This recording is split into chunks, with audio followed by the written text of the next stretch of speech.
चंद्रमा की रोशनी में नहाया हुआ वो जंगल जिसे कोई नहीं जानता था, चंद्रवन। ये कोई साधारण जंगल नहीं था। यहाँ रात होते ही जानवर बोलने लगते थे और दिन होते ही सब कुछ वैसा ही शांत हो जाता, मानो कुछ हुआ ही नहीं। लेकिन एक दिन उस जंगल में अजीब सी खामोशी छा गई। नीलू नाम की एक नन्ही लोमड़ी ने देखा, जंगल के बीचों बीच एक पेड़ चांदी जैसा चमक रहा था। पेड़ से एक नीली रोशनी निकल रही थी, जैसे कोई सिग्नल भेजा जा रहा हो, कहीं बहुत दूर तक। नीलू डर गई, लेकिन उसकी जिज्ञासा उसे खींच लाई उस पेड़ के पास। जैसे ही उसने पेड़ को छुआ, एक झटका लगा। उसके सामने प्रकट हुआ एक होलोग्राम, एक विशालकाय उड़ता हुआ उल्लू, जिसकी आंखें सोने जैसी थी।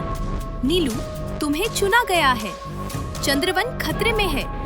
इंसानों ने हमारी दुनिया में सेंध लगा दी है। ये पेड़ हमारा चंद्र प्रवेश द्वार है। अगर ये टूट गया, हम हमेशा के लिए मौन हो जाएंगे।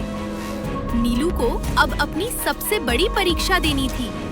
जंगल के गुप्त रास्तों से होते हुए उसे द्रव्य तालाब तक पहुंचना था, जहां छुपा था वो रहस्यमयी क्रिस्टल, जो पेड़ की शक्ति को बचा सकता था।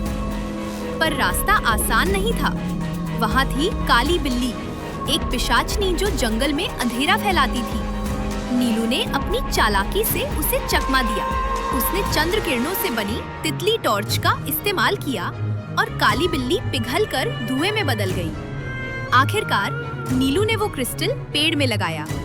जैसे ही क्रिस्टल चमका, पूरा जंगल रोशनी से भर गया। जानवरों की बोलियां लौट आई। उल्लू ने मुस्कुराकर कहा, नीलू, तुम चंद्रवन की संरक्षिका बन गई हो।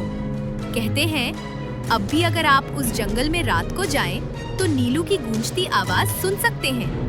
हर जंगल में एक रक्षक होता है, बस उसे जगाने की जरूरत है।